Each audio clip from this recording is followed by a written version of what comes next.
provincia de Salta, les da la bienvenida a este tercer Congreso de Educación Permanente de Jóvenes y Adultos, Perspectivas y Desafíos en Tiempos de Pandemia.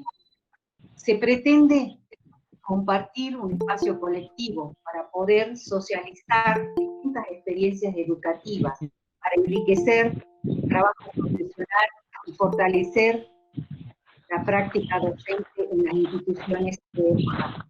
Asimismo, poder reflexionar sobre la gestión pedagógica en las instituciones de la modalidad y establecer acciones que nos permitan la continuidad pedagógica, al igual que garantizar el derecho a la educación a todos. Les comentamos que este congreso consta de 5 encuentros virtuales que se transmitirán por Google Meet, reunidos en Google Meet, transmitido por YouTube y Facebook. Cada uno de los días que componen este encuentro, del 26 al 30 de octubre, se tomarán distintos días de interés para la modalidad. La dirección de EPJA actualmente forma parte del Ministerio de Educación, Cultura, Ciencia y Tecnología de la provincia de Salta y de la Secretaría de Gestión Educativa. Son sus autoridades el señor Ministro de Educación, Cultura, Ciencia y Tecnología de la provincia de Salta, doctor Matías Canepa. La Secretaria de Gestión Educativa, licenciada Roxana Celeste Dip. La señora Secretaria de Planeamiento Educativo, licenciada y profesora Analía Guardo. El equipo de la EPJA actualmente está conformado por su directora general, Adriana Sarabia Navamuel, supervisor general, profesor Martín Lagoria, secretario técnico, profesor Daniel Romero, y equipo de supervisores. La coordinación de educación virtual está dirigida por la profesora magíster María de los Ángeles Pistán. La EPJA brinda oferta educativa primaria en núcleos educativos, de contextos de encierro y de EPJA. Educación secundaria en VESPA y SEM, también incluyendo a contexto de encierro. También incluye los programas de alfabetización y plan FINES, brindando así educación a más de 24.600 estudiantes actualmente. Hoy abordaremos las problemáticas, en realidad las perspectivas y desafíos que se presentan en la educación en contexto de privación de la libertad. Dando inicio a este congreso, tenemos la presencia de la licenciada Adriana Sarabia, directora general de EPJA de la provincia de Salta. Bienvenida. Buenas tardes, gracias a todos por participar y en especial al profesor Pablo Alonso de la Coordinación Nacional de Educación en Contexto de Privación de Libertad. Yo quiero hacer una pequeña presentación de lo que es la historia de la EPJA en Salta. La educación para jóvenes y adultos comenzó en Salta en el siglo pasado, donde se daban clases de alfabetización y educación primaria en algunas instituciones de nivel primario. Después se extendió al interior de la provincia. Después, en el año 1989, se inicia el programa PROCESAT, que era Programa de Culminación de Estudios a Distancias, otra de las ofertas que todavía tiene el sistema virtual de formación a distancia, que, dicho sea de paso, el sistema virtual desde el año 2002 brinda educación secundaria para adultos a través de Internet. Las instituciones destinadas a jóvenes y adultos antes dependían de la extinta Dirección de Regímenes Especiales. Después pasaron a formar parte de la Coordinación de Educación de Adultos de la Dirección General de Secundaria. Y ya en el 2015, ahí se conforma la Dirección de Educación Permanente de Jóvenes y Adultos. ¿Por qué hago este recuento histórico? Porque el trabajo de muchas personas que me antecedieron a mí, que los antecedieron a ustedes también, convirtió a la modalidad de la EPJA en una política de Estado. Y eso está ratificado por la nueva gestión que asumió el gobernador Sáenz. Entonces, es un reconocimiento a toda la trayectoria y el compromiso que realizó tanta gente durante tantos años. La EBJA, además, es responsable de otras modalidades, como son la educación en contextos de encierro, en contexto de privación de libertad, precisamente, educación intercultural bilingüe y educación especial. O sea, como ustedes saben, nuestros estudiantes están comprendidos en diferentes, en otras diversidades. Por eso siempre decimos que la EBJA es la diversidad dentro de la diversidad. El trabajo que han venido haciendo todos nuestros docentes de la EBJA se visualiza desde el año 2012 en lo que es la Semana del Adulto. Y en estas instancias de pandemia, con nuestro equipo, decidimos que tenía que seguir, ¿no? Todo lo que es el Congreso, que es el tercero que se viene realizando, se había hecho también un seminario. ¿Por qué es tan importante para nosotros que se siga visualizando lo que hacen nuestros estudiantes, lo que hacen nuestros docentes, la posibilidad de desarrollar capacidades, habilidades, y que en sí conforman la posibilidad de que los estudiantes se conviertan en ciudadanos capaces de reconstruir su propio futuro y de realizar sus propios proyectos de vida. Por eso decimos que la EBJA es un espacio y un tiempo donde todo es posible. En esta instancia vamos a escucharlo al profesor Pablo Alonso, y yo siempre digo que las cosas malas siempre nos traen algo bueno, o nosotros tenemos que hacer de las cosas malas algo bueno. La pandemia nos ha mostrado otro escenario, pero este escenario nos posibilita la utilización de las TIC y la posibilidad de que muchas más personas participen de la Semana del Adulto y de este Congreso. Así que les doy las gracias a todos por el compromiso evidenciado y por la difícil tarea que están llevando en estos tiempos de pandemia. Así que nada más, muchas gracias y les doy la palabra al profesor Pablo Alonso. Bueno, muy buenas tardes a todos, todas, todes. Muchísimas gracias por esta invitación. Y bueno, reafirmar un poco las últimas palabras de Adriana. A lo mejor si no estuviéramos en esta difícil situación que nos puso a prueba, que nos puso a recrear nuestras prácticas docentes, como diría Simón Rodríguez, a inventar para no errar, no podríamos estar teniendo este encuentro por una cuestión de costos o por una cuestión de viajes y de tiempo. Así que bueno, aprovechamos estas circunstancias y le sacamos jugo, o como dijo Adriana, hacemos algo positivo de una situación adversa que está atravesando a todo el mundo y nos podemos encontrar en este congreso. La verdad que les tengo que confesar que no es que uno no esté acostumbrado a participar de este tipo de charlas, pero es la primera vez que participo como coordinador nacional, así que sabrán disculpar algún detalle.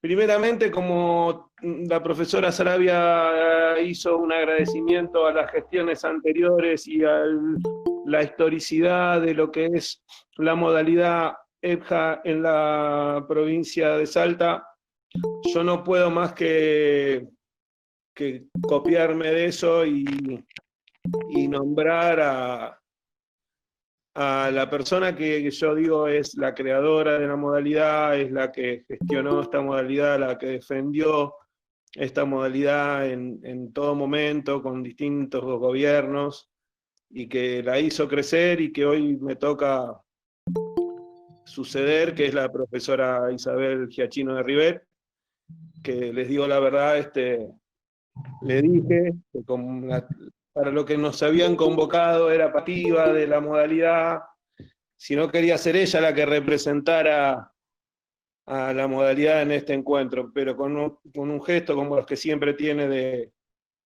de solidaridad, de humildad, y dijo, no, Pablo, ahora el coordinador sos vos, así que tenés que estar vos. Igual casi todo lo que les voy a decir me lo escribió ella, o lo escribió ella en su momento,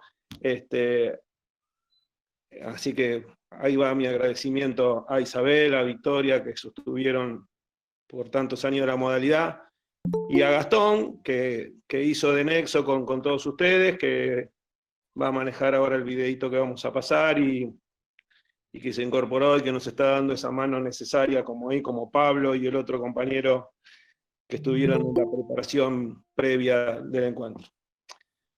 Bueno, dicho todo esto, decía, la primera invitación que me hizo Analía de Rueso fue para hablar sobre la normativa de la modalidad, y después me dijo, pero también quisiéramos hablar, y lo cual me parece muy lógico, hablar de las perspectivas, de la situación actual y de las posibilidades de futuro de la modalidad.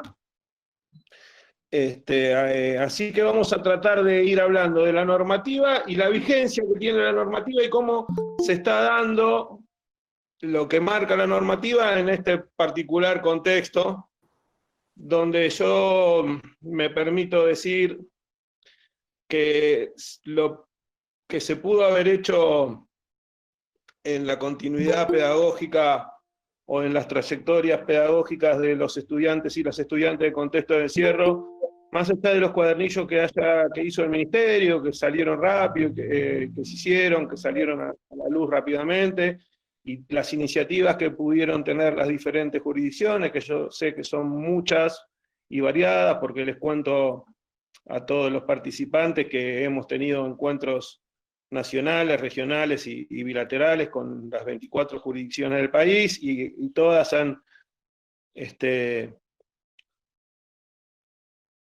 incentivado la creatividad para poder mantener la continuidad de nuestros estudiantes, que si es difícil afuera, dentro del contexto del encierro, esas dificultades Así que vamos a intentar, mientras avanzamos con la cuestión de la normativa, ver cómo esas cuestiones de la normativa afectan a nuestra realidad. Y bueno, y después contestaremos alguna pregunta. Así que Gastón, si querés empezar con el video, vamos.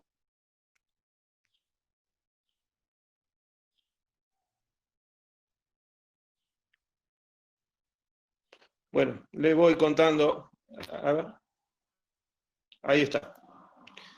Bueno, la modalidad de contexto de encierro tiene una estructura o un sostén que va dentro de un marco normativo internacional. Ahí podemos encontrar a la Declaración Universal de los Derechos Humanos del año 1948, que en su artículo 26 establece que toda persona tiene derecho a la educación, la instrucción fundamental debe ser gratuita y obligatoria, y la instrucción técnico-profesional habrá de ser generalizada, y tendrá como objetivo el desarrollo pleno de la personalidad. Después, en el año 89, les aclaro que esto se los vamos a mandar para que lo tengan, y además le vamos a mandar son como 30, 40 páginas que la vamos a mandar por mail para que tengan lo que estamos charlando, para que sea de insumo de ustedes. En la Convención de los Derechos del Niño se reconocen los derechos humanos de los niños, niñas y adolescentes menores de 18 años, que se establece como ley mínima. Después tendríamos que hablar, vamos a adelantar en esta cuestión, todo el debate que está presente en lo que hace a la ley de baja de punibilidad, pero se considera niños hasta los 18 años. La regla de Beijing y la regla de Riad, que establecen que el ingreso a las instituciones será utilizado como último recurso y durante el plazo más leve posible. Y en las reglas de Riad, que esas son muy importantes porque es un tema que se está debatiendo hoy con muchísima muchísima fuerza y con mucho esfuerzo por implementarse, que es el tema de la justicia restaurativa, sobre todo en los adolescentes, para evitar el encierro. Bueno, entendemos por justicia restaurativa todo lo que tiene que ver con la restitución a las víctimas, que pueden ir desde sanciones verbales hasta trabajos comunitarios, hasta reparación económica, pero siempre tienen que plantearse como medios educativos que sirvan para el desarrollo. O sea, salir de un poco del castigo punitivo para ir a una cuestión formativa, sobre todo en los adolescentes, que también ya forman parte en muchos casos de la educación de adultos, sobre todo en el encierro. Bueno, estas reglas normativas internacionales nos dan paso a la normativa nacional. La normativa nacional, desde ya, el primer instrumento, el primer basamento de la Constitución Nacional. En la segunda parte, que es el tema de las autoridades de la nación, en su capítulo 4 establece que es una atribución del Congreso aprobar y desechar tratados internacionales. Por lo cual, todo lo que veníamos diciendo recién, la Declaración Universal de los Derechos Humanos, la Convención contra la Tortura, la Convención por los Derechos del Niño, la Convención contra la Violencia contra la Mujer, tienen jerarquía constitucional, o sea que nosotros las tenemos que respetar en nuestro país. Y hago un paréntesis, freno un minuto, en esto de la Convención contra la Violencia de las Mujeres, y me permito hacer una referencia a la creación del Ministerio de las Mujeres, Géneros y Diversidad en este nuevo gobierno, ministerio que no existía, y ministerio por el cual se va a buscar la cuestión de la paridad de géneros, evitar la violencia contra las mujeres, y que hoy tuvimos la oportunidad en el ministerio, también por el vía tecnológica, mediática, de hacer el curso sobre la ley Micaela, que vamos a intentar solicitarlo para poder hacerlo con los coordinadores de la modalidad de todo el país y con los docentes de contexto de encierro, porque bien sabemos que la realidad de la mujer encerrada es mucho más grave que la de los hombres, sufre muchísimas más injusticias y muchísimos más vejámenes y muchísima más tortura que los hombres. Así que todas estas cuestiones tienen carácter constitucional. Después, en el inciso 23, dice que hay que legislar, promover medidas de acción positiva que garanticen la igualdad de oportunidades y el ejercicio de los derechos reconocidos por la Constitución. Dentro de eso, es en nuestra ley madre, nuestra ley mayor, son donde están planteados la necesidad y la obligatoriedad que tiene el Estado de garantizar la educación dentro de los contextos de privación de la libertad. No solamente en las cárceles, sabemos que también hay otros ámbitos como los mal o viejos llamados institutos de menores y los centros de salud mental, que son áreas donde todavía, a lo mejor sobre todo lo de salud mental, nos falta incentivar la tarea y nos falta profundizarla. Después tenemos todo el marco de las leyes 26.000. No puedo soslayar lo que es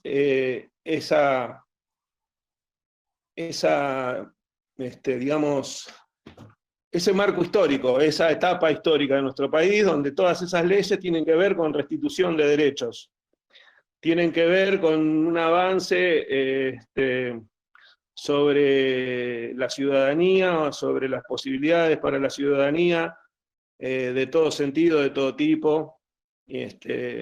Así que dentro de ese marco de las leyes 26.000 tenemos la 26.061, que es de 2005, que es la Ley de Protección Integral de los Derechos Niñas, Niños y Adolescentes, y que dentro de su título número 2 tiene 2 artículos que nos interesan, que nos importan fundamentalmente, que es el 15, que es el derecho a la educación, y el 19, que es el derecho a la libertad.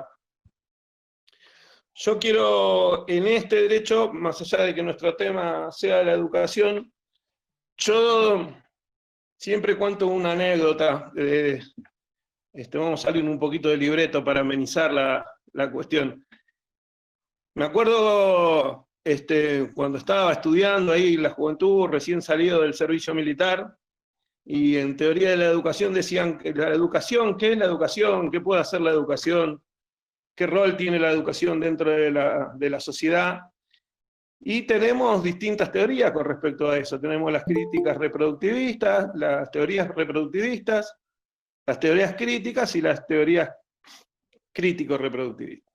Entonces, de que la educación solamente reproduce los males de la sociedad, que no puede cambiar nada, tenemos las otras que dicen que la educación es un factor fundamental para el cambio social, pero tenemos las intermedias que nos dicen que la educación forma parte de un contexto social. Por eso es tan importante el derecho a la libertad como el derecho a la educación. Y que dentro de esa situación, lo que puede hacer la escuela es generar las herramientas para intentar el cambio social.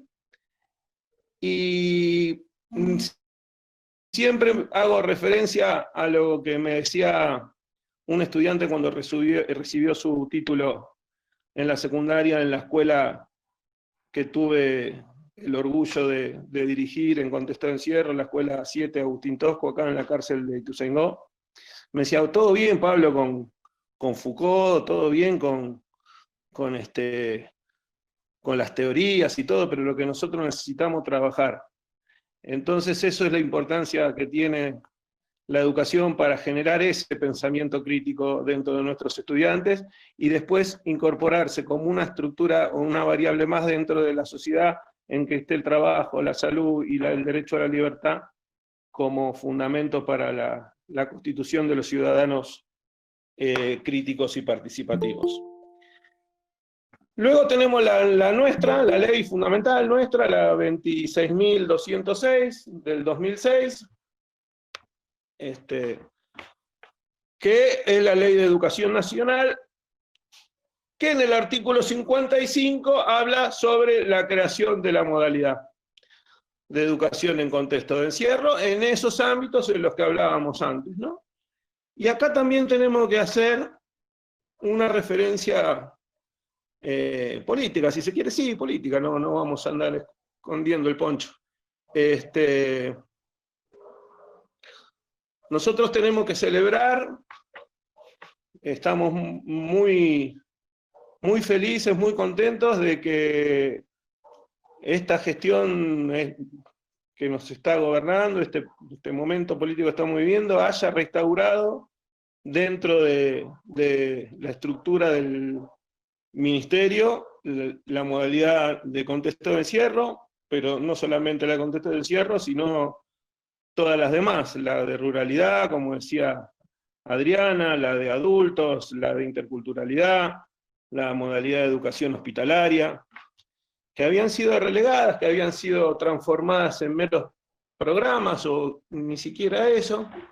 Así que tenemos que celebrar eso, y es un desafío que nos toca para seguir creciendo, para seguir instalándola, para seguir debatiendo, para seguir creando. Y bueno, en el artículo 56 plantea cuáles son los objetivos de la educación en contexto de encierro, que son garantizar la educación obligatoria, ofrecer formación técnico-profesional, favorecer el acceso y permanencia a la educación superior, asegurar alternativas de educación no formal y estimular propuestas de creación artística. Otro freno, otro paréntesis.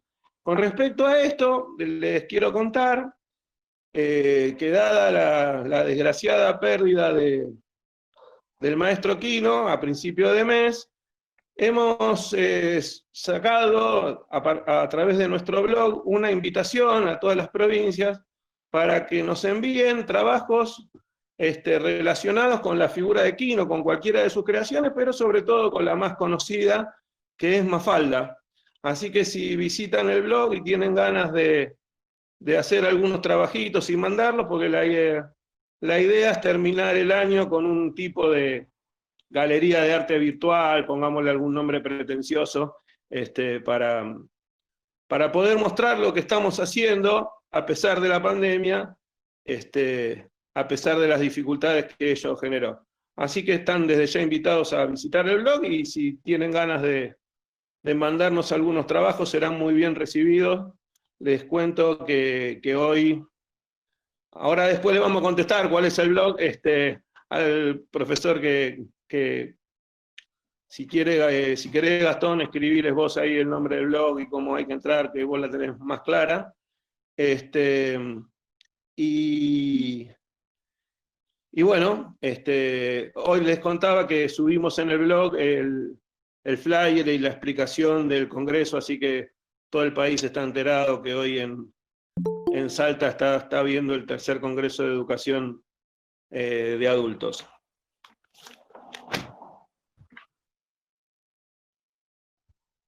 Y el último objetivo, y vuelvo a la cuestión de la libertad, y vuelvo a la cuestión de la educación dentro del marco de la construcción social, es contribuir a la inclusión social de las personas privadas de la libertad. Y esto nos está convocando, o nos está llamando a qué pasa cuando las personas salen en libertad, ¿no? Que muchas veces es difícil mantener el contacto, mantener el vínculo, mantener el razonamiento. Ahí es donde yo digo que la política que tiene, como política de Estado que tiene que ver con las personas privadas de libertad, abarca un antes, un durante y un después. El antes es, diría Agustín Tosco, que así se llamaba mi escuela, o se llama mi escuela donde yo empecé mis pasos en contexto de encierro, crear una sociedad más justa donde el hombre no sea lobo del hombre, sino su hermano y su compañero, y a lo mejor, yo estoy casi seguro, con eso habría mucho menos delito, mucho menos delincuencia, si hubiese más participación, más posibilidades de trabajo, más posibilidades de crecimiento. En el durante es lo que nos toca a nosotros, los profesores y las profesoras, y maestras y maestros de educación en contexto de encierro. Hacer de la escuela donde se pueda aprender los contenidos, incorporar los contenidos, pero también apuntar a esa formación ciudadana y a esa formación que haga de las personas, como diría el ex ministro Alberto Sileoni, hacer que las personas tengan un futuro que no tenga que ser igual que su pasado. Y bueno, y después al momento de recuperar la libertad, entra la parte que tiene que ver con los patronatos del liberado, con las posibilidades de generación de trabajo, con las posibilidades de la formación de cooperativas, y ahí es también donde, a partir de lo que se adquiera en la escuela, se van a poder incorporar a ese tipo de actividades y a esa forma de construcción social. Yo siempre cuento una experiencia. Teníamos primera promoción, un muchacho que fue nuestro primer abanderado, Sebastián, que todavía guardo en una caja la foto de él con un brazo con la bandera de ceremonia y la otra con su bebé de 3 años, que nos empezó a ayudar, como saben ustedes, los que trabajamos en contexto de encierro, que los meses donde no hay clases son meses muy difíciles para las personas privadas de la libertad, no tienen la rutina, entonces nosotros habíamos creado un programa de verano, y Sebastián iba a hacer lectura, íbamos a pasar películas, y después lo pusimos a ayudar en alguna materia.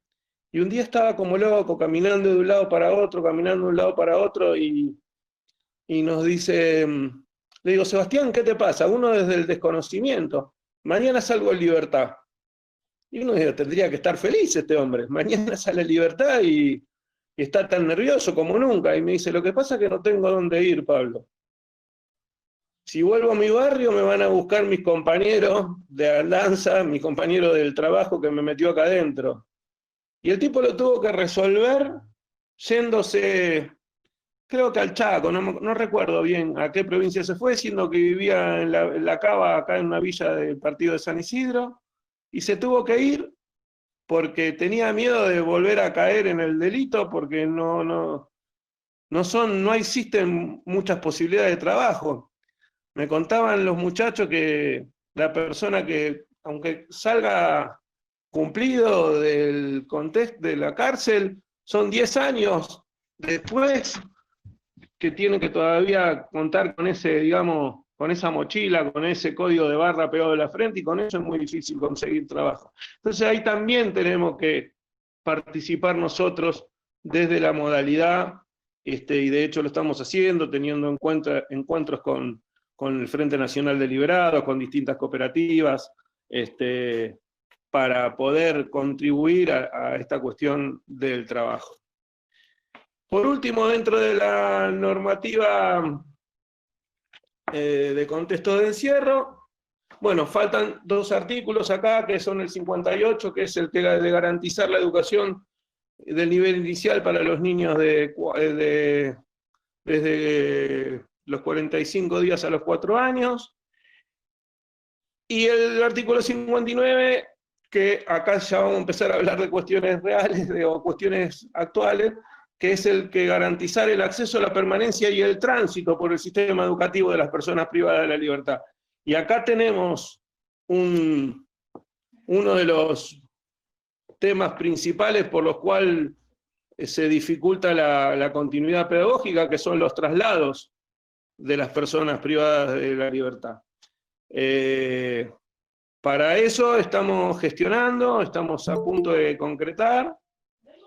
Ustedes tienen 2 cárceles federales ahí en Salta. Estamos por hacer una reunión o reinstalar una estructura que se llama UAI, que quiere decir Unidad de Articulación Interministerial, entre el Ministerio de Justicia y el Sistema Penitenciario Federal, que tiene varios objetivos. Por un lado es ver cómo, que seguramente las provincias estarán más avanzados que nosotros, porque la cotidianidad de tener que tener la escuela ahí latente y presente es diferente a la nuestra, que no tenemos la obligación, digamos, de gestionar directamente con la escuela, sino con los ministerios. Vamos a trabajar el tema de la creación de algún legajo virtual que permita los traslados inmediatos, los pases inmediatos con la trayectoria pedagógica de cada estudiante, para que no se repitan esas habituales cuestiones de que cada vez que un estudiante o una estudiante trasladada tenga que empezar de vuelta o no tenga la certificación de sus estudios. Y otra cosa es ver cómo vamos a continuar con la educación de acá a fin de año y sobre todo del año que viene, que en muchos lados se prevé que el primer cuatrimestre puede seguir estando con estas mismas condiciones de aislamiento y de no asistencia de los docentes a la escuela. Lo cual va a implicar mucho diálogo, mucha negociación, mucha cuestión de revisar estructuras de pensamiento, de ver cómo podemos articular esa cuestión de una institución dentro de la otra, la institución del castigo y la institución educativa, porque no sé cómo estará haciendo en Salta, lo podremos charlar, pero por lo que recorrimos en todas las reuniones jurisdiccionales y por lo que veo con los compañeros y compañeras docentes de acá de la escuela, de la cárcel donde yo trabajaba, que queda muy cerca de mi casa y que sigo manteniendo el contacto con ellos, de no ser por la colaboración de los tutores educativos del servicio, prácticamente sería imposible la continuidad. Así que tenemos que plantearnos cómo relacionarnos con ellos. Y bueno, y para finalizar, tenemos la ley 26.695, que modifica la ley 24.660, que es la ley famosa de la ejecución de la pena privativa de la libertad, que tiene muchos artículos, pero que porque la que más lo conocen es por el artículo del estímulo, del artículo 140. Pero esta ley tiene varios artículos que tienen que ver con la educación. El 133 dice que las personas privadas de la libertad tienen el derecho al acceso a todas las modalidades y niveles que marca la Ley Nacional de Educación, que tienen los mismos derechos para el acceso a la educación de educación técnica, que es la 26.088, a la educación sexual integral. Hoy cuando hablábamos del Ministerio de Mujeres, Géneros y Diversidades, la ley de la ESI es fundamental, que tenemos que retomar, que tenemos que profundizar en las escuelas, que es la ley 26.150,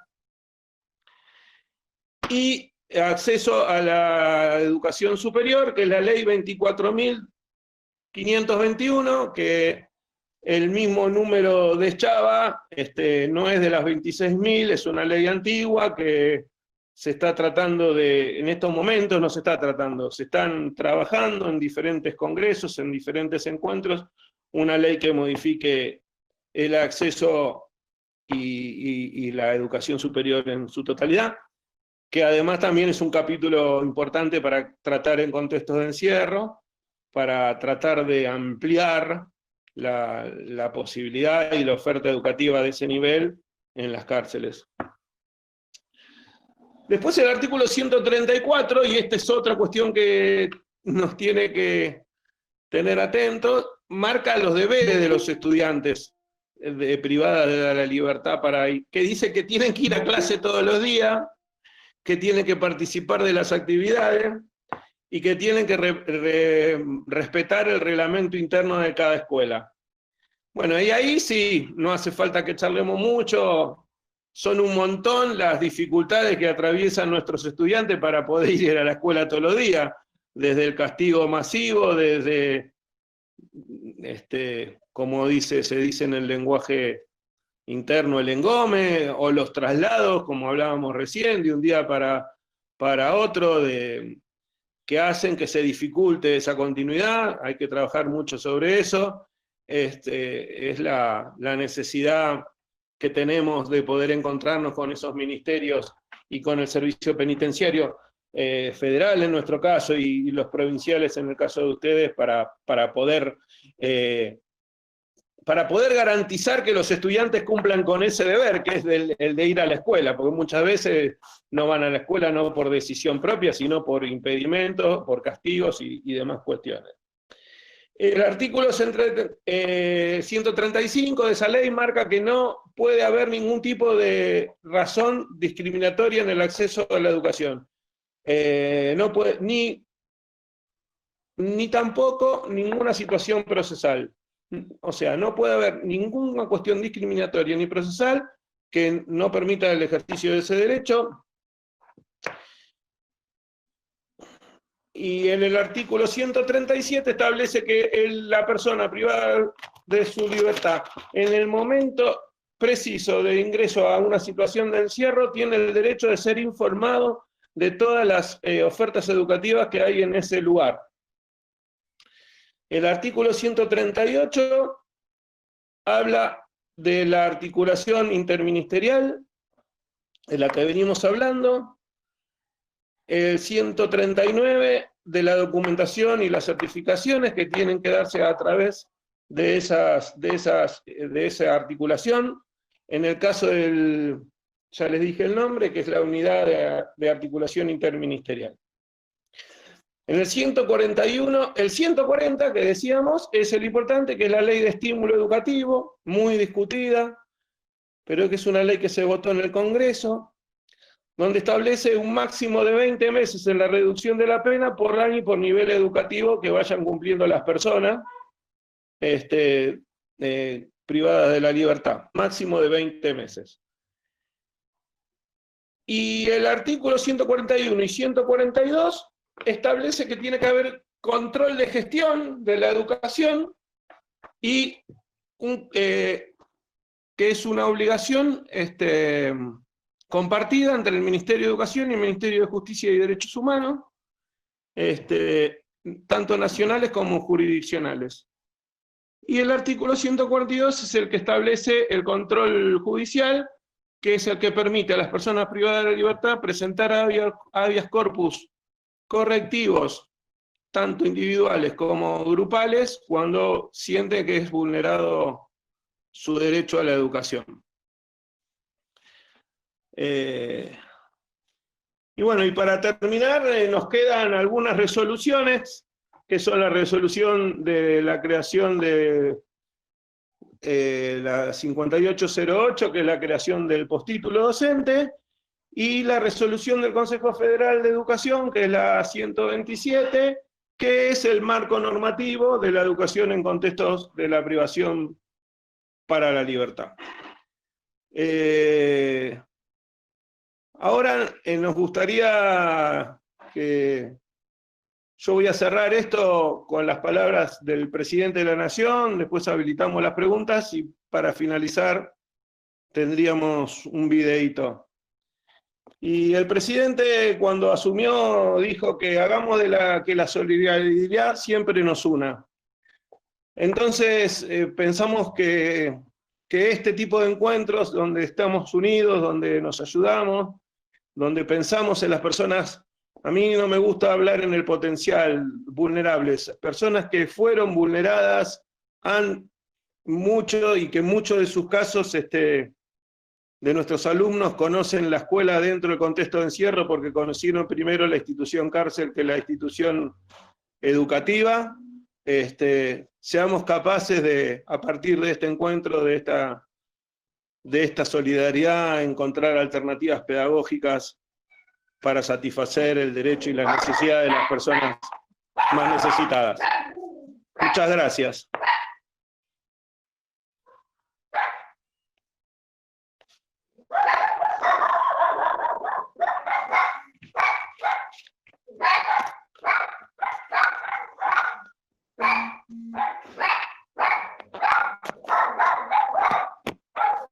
Hola.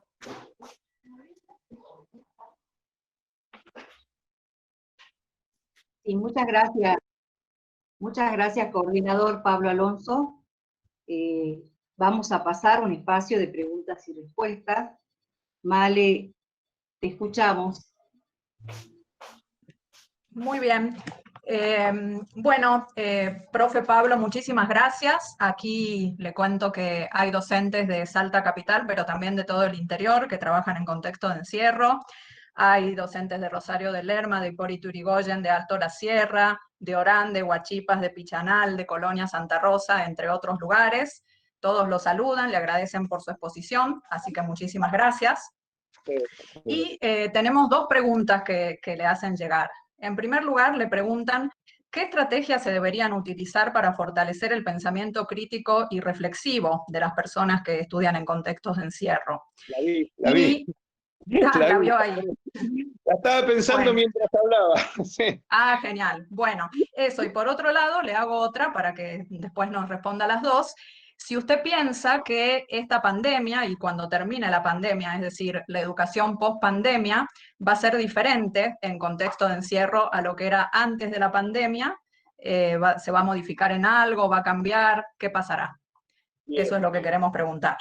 Bueno, la primera la agradezco mucho, la primera pregunta, y es verdad, la vi, y ver cómo poder contestar eso, porque yo digo que yo tuve la suerte de pasar por distintas etapas en la cuestión del ejercicio de la profesión.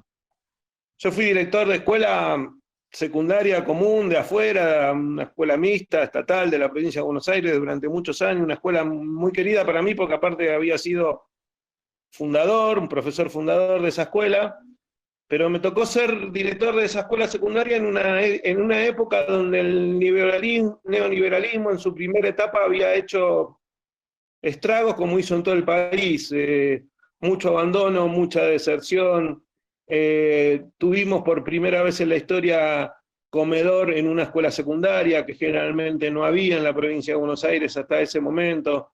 Repartíamos unas becas en el mes de enero. Teníamos el récord de chicas embarazadas de toda la región a la cual pertenecía la escuela. Todos los años teníamos la mayor cantidad de chicas embarazadas. Entonces estábamos cumpliendo, muchos se quejaban, nosotros no estudiamos para esto, nosotros estamos para enseñar, para educar, no para contener ni para sostener. Yo digo que esperemos y que no tengamos que volver a hacerlo, pero hoy la pandemia está obligando que muchos de nosotros y de nosotras estemos yendo a las escuelas a repartir bolsones alimentarios, además de los cuadernillos y de los Zoom, de todas las cuestiones que inventaron las maestras y los maestros para mantener el vínculo pedagógico, pero además el vínculo afectivo con sus estudiantes, con sus alumnas, con sus alumnos. Yo lo veo acá en mi casa, mi hija maestra, mi esposa, mi compañera de 35 años maestra, y está hablando ayer a las 11 de la noche, lo llamó una mamá muy preocupada por su hija. Pero cuando fui director en la escuela del penal, empecé en el 2007. Y fue en esa época donde surgieron todas esas leyes.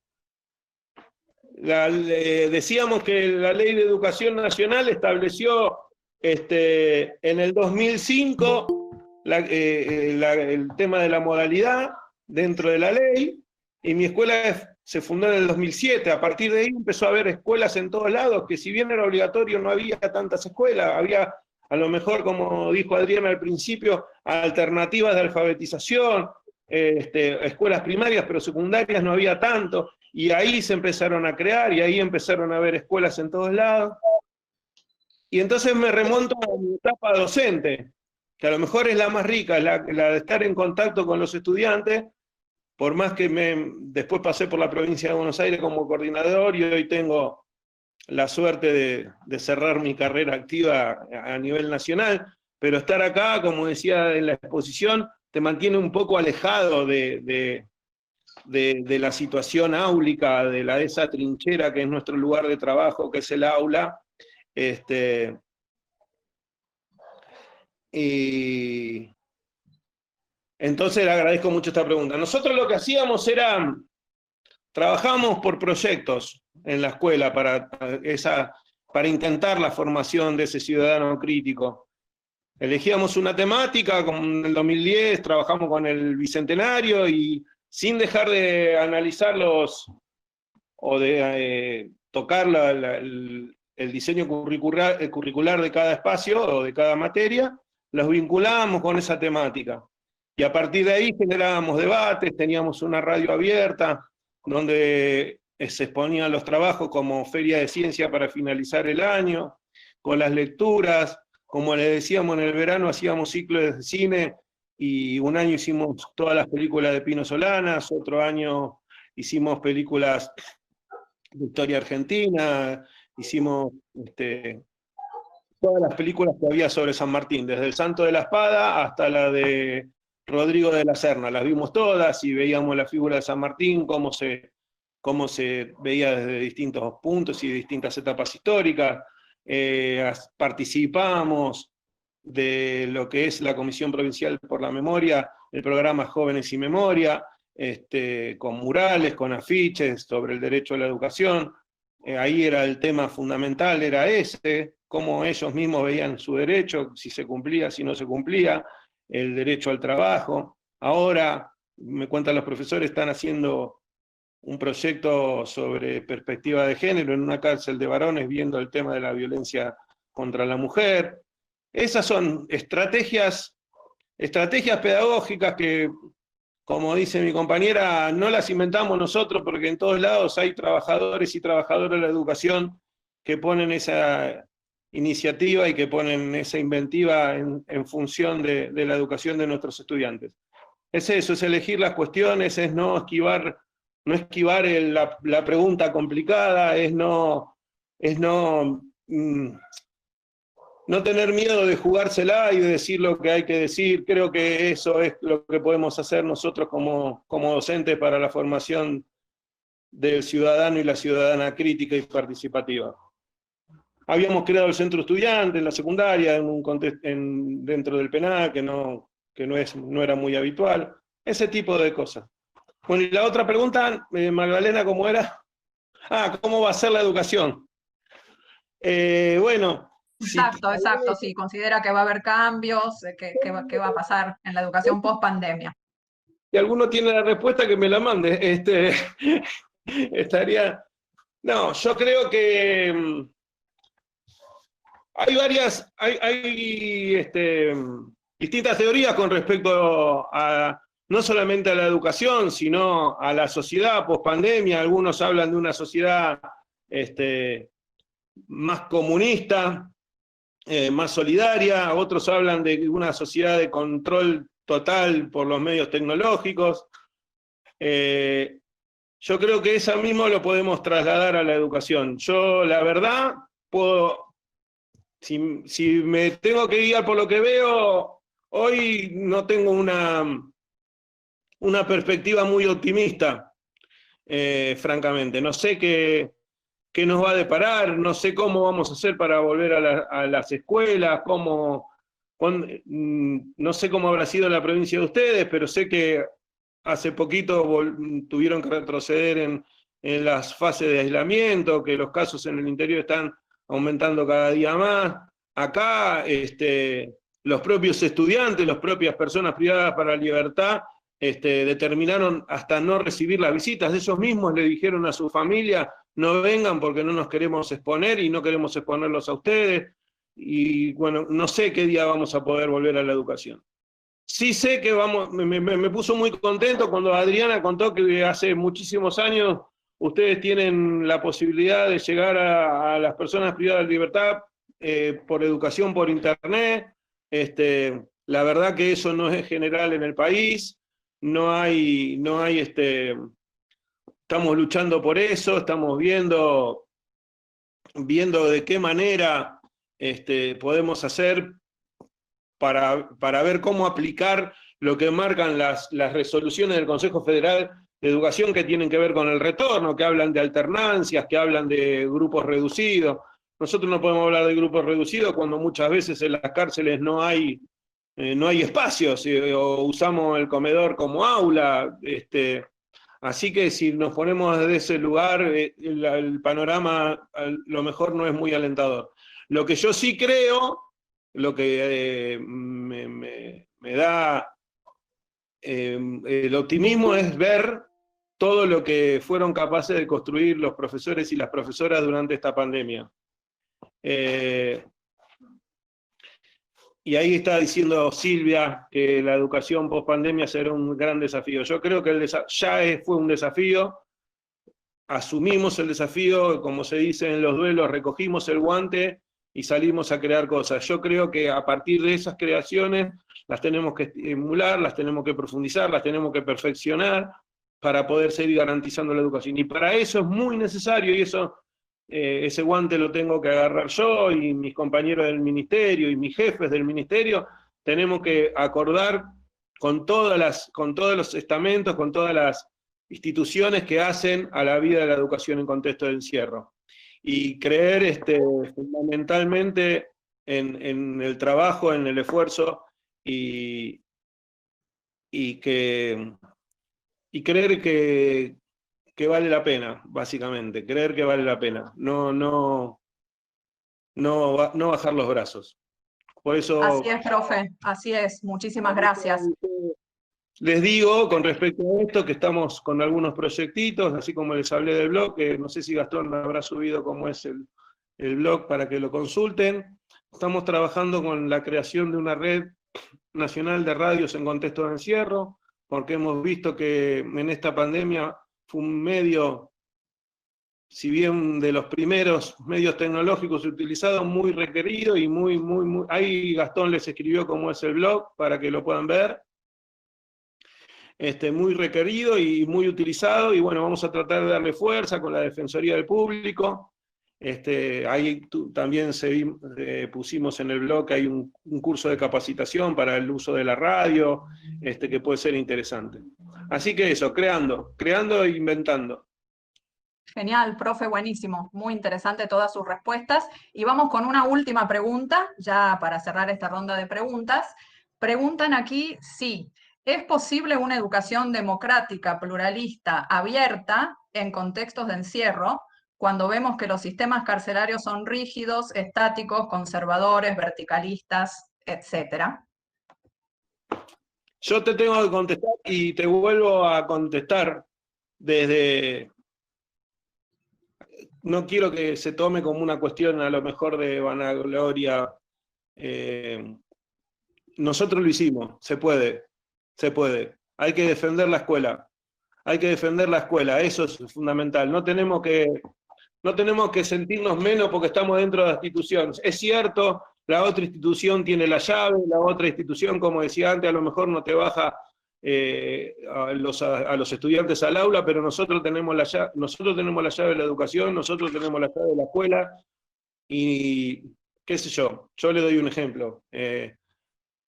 A mí los guardias me traían los estudiantes hasta la puerta de la escuela. Una vez que entraron a la escuela eran estudiantes, no eran más personas privadas de la libertad, y lo manejaba el preceptor. Esas son las luchas que tenemos que dar, y desde ya sepan que desde la coordinación van a estar acompañados en eso.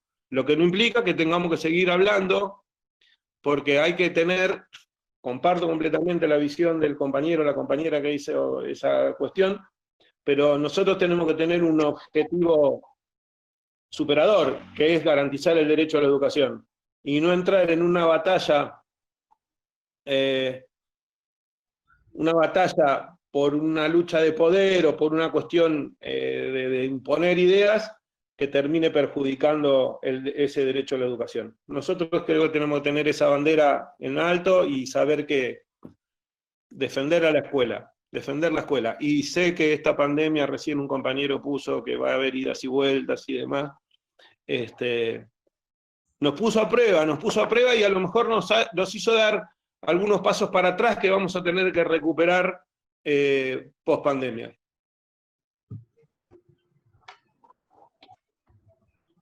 Bien, muchísimas gracias, profe. Muchas gracias, todos muy agradecidos, muy clara su exposición y sus ideas, así que infinitos agradecimientos aquí desde Salta, capital y todo el interior. Bueno, a ustedes, y bueno, si nos permiten, ahora les quisiéramos pasar un videíto, que es el símbolo de nuestra modalidad, y ahí van a ver por qué. Así que, si Gastón lo tiene a mano. Ahora lo paso.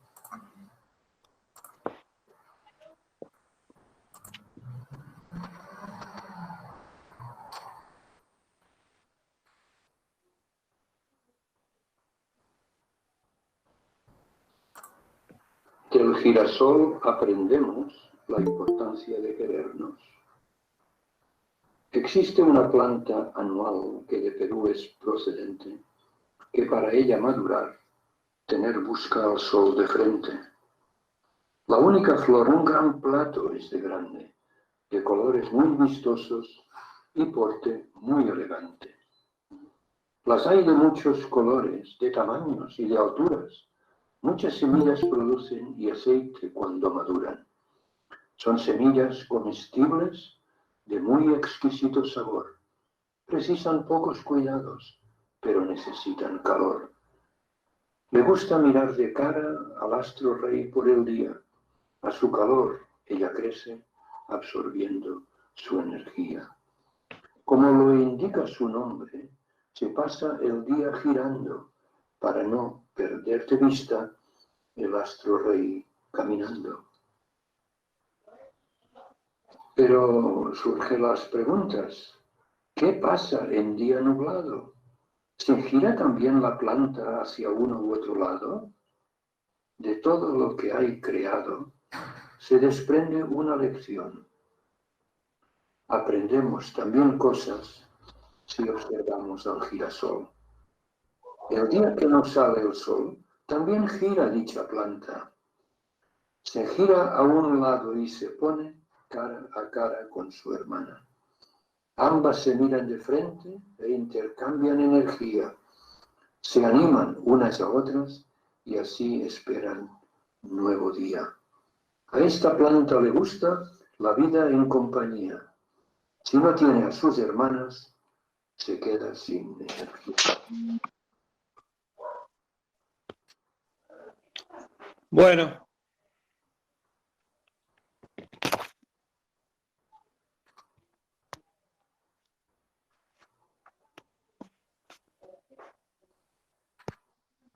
Hola.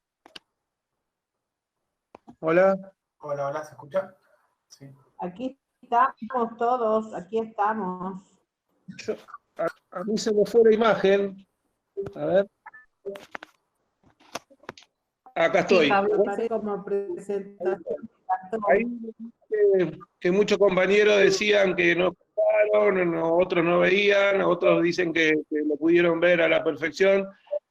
Yo ahora se lo voy a mandar, porque es el único teléfono que tengo, por WhatsApp a Analía para que lo comparta, pero lo queríamos dejar para finalizar, para aprendamos de la naturaleza. Por eso el girasol es el emblema de la modalidad de contexto de encierro. Y a lo mejor esa noche, esa falta de luz solar es esta pandemia. Y si no tenemos luz, nos tenemos los unos a los otros, y este encuentro es la gran demostración de eso, para que entre todos podamos aprender y juntar fuerza para cuando vuelva a salir el sol. Muchísimas gracias, compañeras y compañeros, por la invitación. Muchas gracias, Pablo, a vos por tu disertación realmente de excelencia, los comentarios de todos los colegas de la provincia de Salta, y rescatamos muy importante, ¿no? Ese valor que le das a la escuela, que todos juntos debemos defender la escuela y garantizar el derecho a la educación a todos los jóvenes en contexto de privación de la libertad. La verdad, muy lindo el video y gracias por tus palabras. A ustedes. Continuando con este congreso, es digno sumar todas las voces de docentes y directivos que actualmente se desempeñan en la modalidad en nuestra provincia. Ellos nos van a acercar sus voces desde la experiencia en este tiempo de pandemia, en este tiempo tan extraordinario, mundial, que nos ha obligado a crear diversas estrategias. Los invito a una proyección con voces de las experiencias educativas de las instituciones de contexto de encierro, que en la actualidad son 11 instituciones de educación primaria y 5 instituciones de educación secundaria. ¿Estamos listos, Jochi, para pasar el video?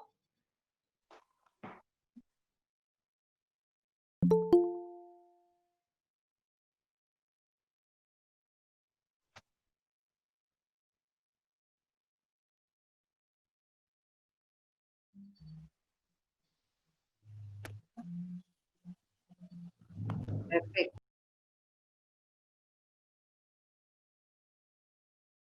¿Quién dijo que todo está perdido? Yo vengo a ofrecer mi corazón. Trabajar en contexto de encierro en época de pandemia resultó todo un desafío. Significó que el alumno perdiera el contacto directo con los profesores. Eso eran momentos muy importantes para...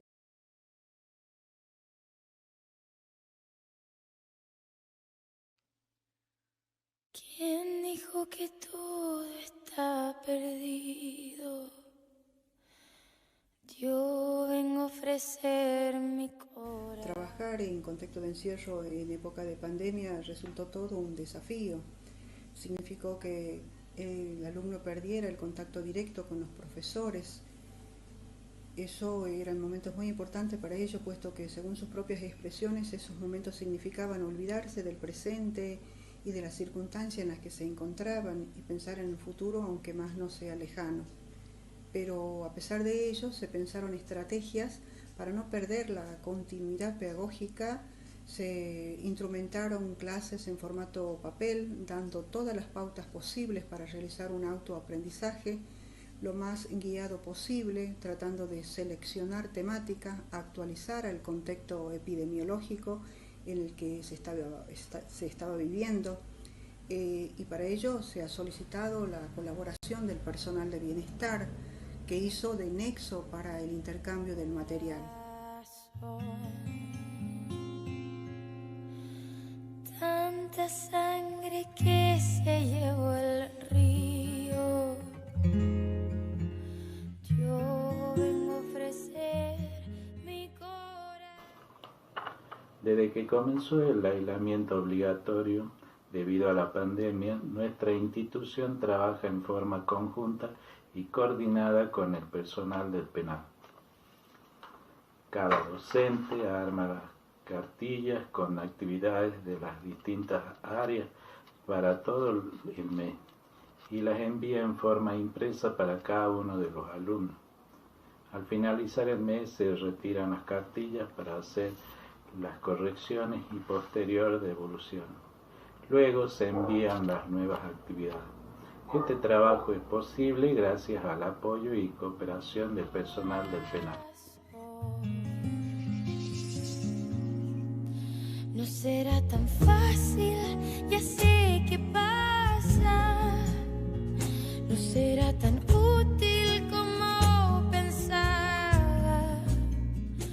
Esta pandemia que nos atraviesa a todos realmente nos ha presentado un nuevo escenario educativo en el cual está centrado en la virtualidad y en el trabajo a distancia.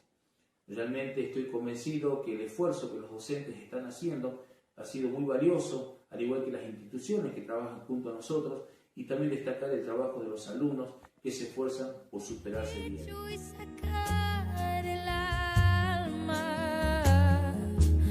Una cuchillada de amor, luna de los pobres siempre abierta. La educación es una actividad fundamental en la vida de los seres humanos. Hoy, debido al difícil momento que estamos atravesando, nos vemos con la necesidad imperiosa de reemplazar la educación presencial por una educación a distancia y usar medios tecnológicos para vincularnos con los educandos. Yo vengo a ofrecer mi corazón como un documento inalterable. Yo vengo a ofrecer mi corazón. Nuestros alumnos no tienen acceso a la educación virtual. Para complementar la formación y acercarnos un poco más a nuestros estudiantes, el núcleo lanzó un programa radial, la EFJA en la radio, una importante herramienta que nos sirve para cortar distancias y complementar las actividades que se envían en formato papel. Y uniré las puntas de un mismo lazo y miré tranquila, miré despacio y te daré todo. Durante el tiempo de pandemia se acordó trabajar con cartilla. Las mismas cuentan con una explicación del tema, el marco teórico y las actividades a desarrollar por los alumnos. Estas son entregadas al personal de bienestar de igual manera que el kit de útiles, quienes son los encargados de hacerle llegar a cada uno de los alumnos. Luego, el mismo personal recoge los trabajos para que el docente los corrija. Al finalizar el primer cuatrimestre, se solicitó un trabajo integrador, el cual podía ser desarrollado en un diario personal o la elaboración de un dibujo.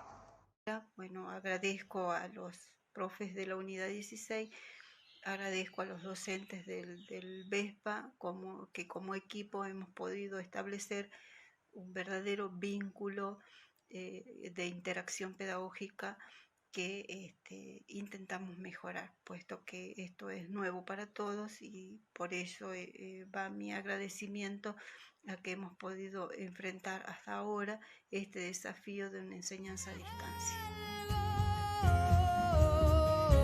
Algo que me alivie un poco más cuando no haya nadie cerca o lejos. Yo vengo a ofrecer mi corazón.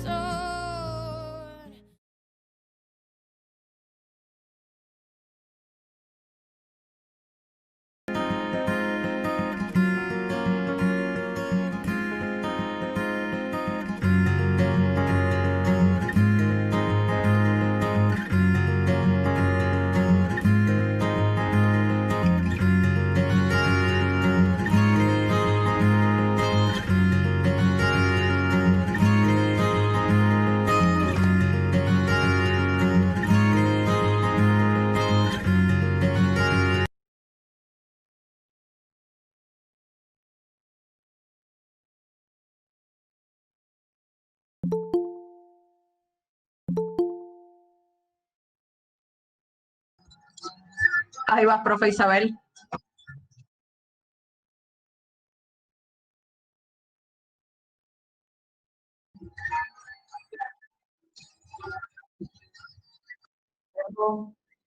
Esperamos.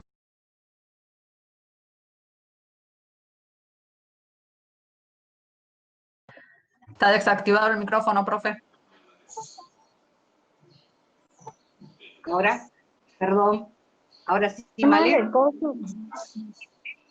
Bien. Bien, hayamos podido compartir este video que recoge todas las experiencias educativas de jóvenes y adultos que se desarrollan en contexto de encierro. Son diversas, ¿verdad? En las distintas instituciones han aplicado estrategias en función a los recursos con los que contaba la institución educativa en vinculación y un trabajo articulado con el centro penitenciario. La verdad que hemos podido compartir esta tarde, enriquecida con la presencia del Coordinador Nacional de Contexto de Encierro, de Pablo Alonso, también con el aporte de todos los directivos y docentes que trabajan en la modalidad, y he apuntado algunas palabras que quiero compartir para el cierre. Principalmente, empezar diciendo que es importante defender la escuela. Defender la escuela significa construir un espacio que garantice la educación para todos, recreando estrategias adecuadas a la modalidad.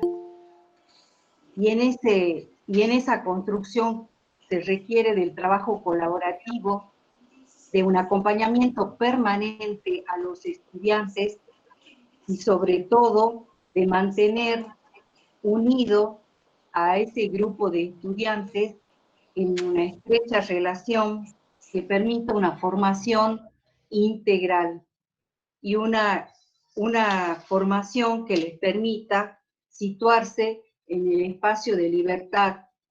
Como decía el profesor Alonso, ser otra persona, constituirse en otra persona distinta a la que ingresó en ese contexto de encierro. Agradecer a todos los participantes que hoy nos acompañan, agradecer principalmente a las autoridades, reitero el agradecimiento a las autoridades de Nación, a Gastón que acompañó al coordinador nacional, a todo el equipo técnico que nos acompañó acá desde Salta, a todos los participantes que suman 100 participantes acá en el MIT, hoy está ya reducido a 91 y tenemos 235 por YouTube. La verdad que nos sentimos muy orgullosos del trabajo que realizan diariamente en contexto de encierro y los esperamos mañana a hora 18 al segundo encuentro de este congreso. Mañana el tema que vamos a abordar será perspectivas y desafíos de la educación primaria en contexto de pandemia. Muchas gracias a todos. Vamos a hacer.